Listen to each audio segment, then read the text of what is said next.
thinner, cheekbones more prominent, almost gaunt. And she'd lost weight. At least, so he thought.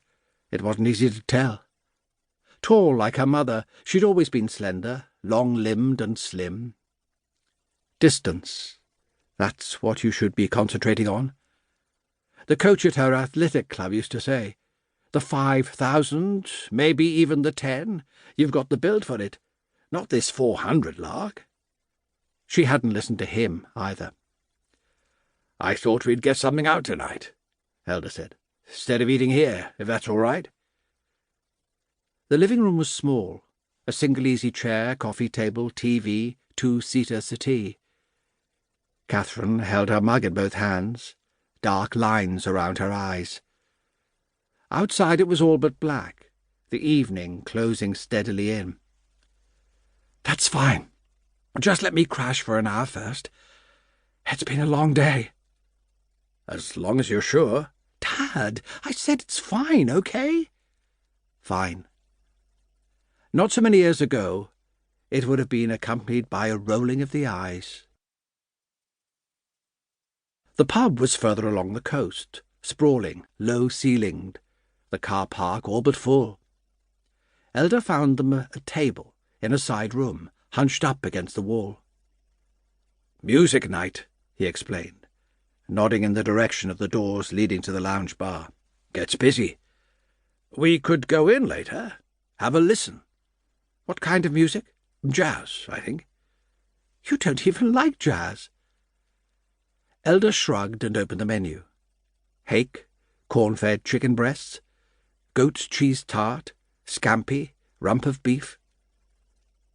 "You still veggie?" Katherine answered him by ordering the beef. Wearing the same skinny jeans she'd travelled in, she'd changed into a red turtleneck top with long sleeves, the bandages only showing when she moved her hands towards her plate. He still hadn't asked. "So, where exactly are you living now?" "Dalston." Elder nodded. "East London." He'd been stationed near there for a while in his early days in the Met, Stoke Newington, borough of Hackney. He imagined it had changed a great deal. "So, what? You're in a flat?" "Flat share, yes. Ex-council. Nice. Not one of those tower blocks." "You should let me have your address." "Don't suppose I'll be there that long." Whenever the doors to the main bar opened, music drifted out, trumpet and saxophone, applause, a woman's voice. "Still working in the same place?" Elder asked. "Sports centre?" "Yes." Katherine shook her head. "Got laid off. Ages ago now." "I didn't know." She shrugged, looked down at her plate. "You're managing okay, though? Rent and that?" "It's okay. Mum helps out occasionally." "She does?" "She didn't tell you?" "No." If she'd asked him, he couldn't have told her the last time he and Joanne had spoken. Around the time of Katherine's birthday, most probably. But that was months ago, and since then he had his life, such as it was, and she had hers.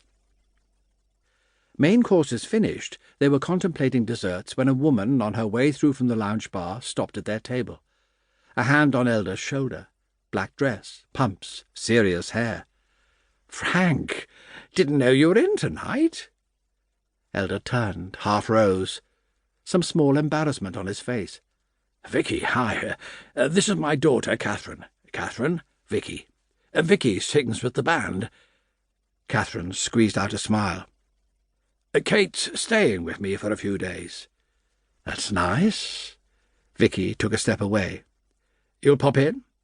Second set's just starting." "I wouldn't miss it." When he sat back down, there was no mistaking the grin on Katherine's face. "What?" Katherine laughed.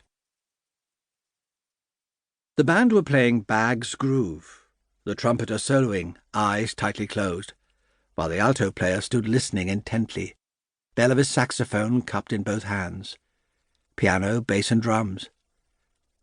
Elder led Katherine to a couple of empty seats down near the side of the makeshift stage. When the number finished and the applause